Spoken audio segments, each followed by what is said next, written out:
اگر آپ پریشانیوں میں گھرے ہوئے ہیں اور رزق کی تنگی کی وجہ سے پریشان ہیں تو اس ویڈیو کو اور اس واقعے کو غور سے سنیں۔ ایک نوجوان میرے پاس آیا، کہنے لگا مولانا پریشانیوں نے، مصیبتوں نے، آفتوں نے، بلاؤں نے گھیرا ہوا ہے، ایسا لگ رہا ہے کہ راستے بند ہوئے ہوئے ہیں اور میں ایک کنویں میں گرتا چلا جا رہا ہوں۔ جس کام میں ہاتھ ڈالتا ہوں اس کام میں مشکلات آ جاتی ہیں، اور جو ہے جہاں میں رزق کے لیے نوکری کر رہا ہوں وہاں جو ہے میرے دشمن ہیں، حاسدین ہیں، پھر وہ نوکری ختم ہوتی ہے، پھر دوسری جگہ مجھے جانا پڑتا ہے، تو یہ سلسلہ رک نہیں رہا، میں کیا کروں؟ اور جو آتا ہے وہ ختم ہو جاتا ہے۔ تو میں نے کہا کہ غور سے قرآن کی 2 آیات اور 2 حدیثوں کو غور سے سنو، اور رزق کے لیے، پریشانیوں کے لیے آپ کو آج کے بعد کسی عامل کے پاس جانے کی ضرورت نہیں ہوگی۔ قرآن میں اللہ نے اور حدیث میں سب کچھ ہمیں بتلا دیا ہے۔ قرآن کی پہلے آیت سنیں۔ قرآن مجید میں اللہ فرما رہے ہیں وَمَن يَتَّقِ اللَّهَ يَجْعَل لَّهُ مَخْرَجًا، کہ جو گناہوں سے بچے گا، جو پالنے والے کو ناراض نہیں کرے گا، خالق کے رزق کو جو ناراض نہیں کرے گا، اللہ کا فرما بردار ہوگا، تو اللہ کیا کہہ رہا ہے؟ میں اس کو مخرجہ، ساری تنگیوں سے، پریشانیوں سے، مصیبتوں سے، بلاؤں سے نکال دوں گا۔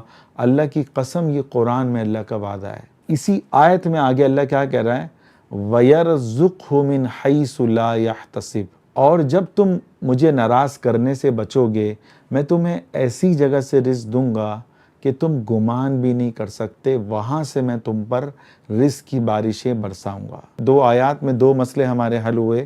ہر غم سے نجات اللہ کہہ رہا ہے کب؟ گناہوں سے بچنا پڑے گا۔ ہم چاہیں فلمیں دیکھتے رہیں، ڈرامہ دیکھتے رہیں اور لڑکیوں سے دوستی کریں، جوا کھیلیں، شراب پئیں، ہم کہیں ہم غم سے نکلیں، ہمارا رزق بڑھتا رہے، ناممکن ہے۔ جن کا بڑھ رہا ہے، حدیث میں آتا ہے وہ استدراج ہے، اللہ ان کو ڈھیل دے رہا ہے، اور پھر اللہ ایسے پکڑ کرے گا کہ وہ سوچ بھی نہیں سکتے۔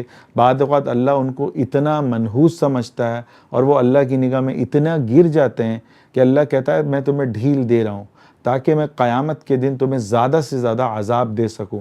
آپ کو پتہ ہے حدیث میں کیا آتا ہے؟ میں آگے کی بات وہ مکمل کروں گا رزق کی۔ حدیث میں آتا ہے بعض لوگ نہیں، ایک پوری جماعت کو فرشتوں کے لیے اعلان ہوگا کہ ان کو جنت میں لے کے جاؤ۔ جنت کے دروازے پہ پہنچیں گے، جنت کو دیکھیں گے اور اس کی نعمتوں کو دیکھیں گے، خوش ہو رہے ہوں گے۔ پھر اللہ تعالیٰ ان کو بلائیں گے اور کہا جائے گا کہ ان کو لے کر آؤ۔ فرشتے اللہ کا اعلان سنیں گے، دوبارہ اللہ کے سامنے ان کو حاضر کیا جائے گا۔ اللہ ان سے کہیں گے کہ اے فرشتوں ان کو جہنم میں لے جاؤ۔ وہ کہیں گے اللہ جب جہنم میں بھیجنا تھا تو اے اللہ اس جنت کو دکھایا کیوں؟ اللہ پتہ ہے کیا کہیں گے؟ اللہ کہیں گے تم نے خلوتوں میں مجھے ناراض کیا، میری نافرمانی کری، میری حرمت کو پامال کیا، آج میں تمہیں اپنے عذاب کا مزہ چکھاؤں گا۔ سوچیں جنت دیکھ کے بندہ جہنم میں چلا جائے، خدا کی قسم یہ حدیث میں آپ کو بتا رہا ہوں، اور اس کا حوالہ بھی میں نے ایک دوسری حدیث میں بیان کیا ہے، یہ ضمناً آ گئی۔ دوسری بات سمجھیں، گناہ رزق کو تنگ کر دیتے ہیں، رزق کو سمجھ لیں مٹی کے اندر دبا دیتے ہیں۔ کیوں؟ کیا دلیل ہے؟ مسند احمد اور ابو داؤد میں یہ حدیث ہے ان الرجل لیحرم الرزق بذنب یصیبہ، کہ بعض ایسے بھی لوگ ہیں، یہ سب کے ساتھ نہیں ہیں، اللہ فرماتے ہیں کہ گناہوں کی نحوست کی وجہ سے میں ان کے رزق کو تنگ کر دیتا ہوں۔ قرآن میں ایک اور جگہ اللہ فرما رہا ہے وَمَنْ أَعْرَضَ عَنْ ذِكْرِي، جو میری یاد سے اعراض کرے گا، مجھے بھول جائے گا، نہ نماز پڑھے گا، نہ قرآن پڑھے گا، نہ ذکر کرے گا، اللہ کیا کہہ رہا ہے؟ فَإِنَّ لَهُ مَعِيشَةً ضَنْكَ، اللہ کہہ رہا ہے میں اس کی زندگی کو تلخ کر دوں گا، پریشانیوں میں اس کو پھنسا دوں گا۔ بعض مفسرین نے لکھا ہے ضنکا، اس سے مراد اس کے رزق کو تنگ کر دوں گا۔ تو حدیث بھی آ گئی، قرآن کی آیت بھی آ گئی۔ اب دوسرا رزق کو بڑھانے کا ذریعہ میں نے اس نوجوان سے کہا پہلے تو بھائی گناہ سے بچو، اللہ کا وعدہ ہے اللہ آپ کا رزق بڑھائے گا۔ میں نے کہا دوسرا استغفار کی کثرت کرو۔ ایک آیت میں نے سنائی، ایک حدیث میں نے اس کو سنائی، وہ آپ کو بھی میں سنا رہا ہوں۔ اس کو سننے کے بعد بھی ہم اگر کسی عامل کے پاس جاتے ہیں نا، اللہ کی قسم ہمیں جوتے پڑنے چاہیے۔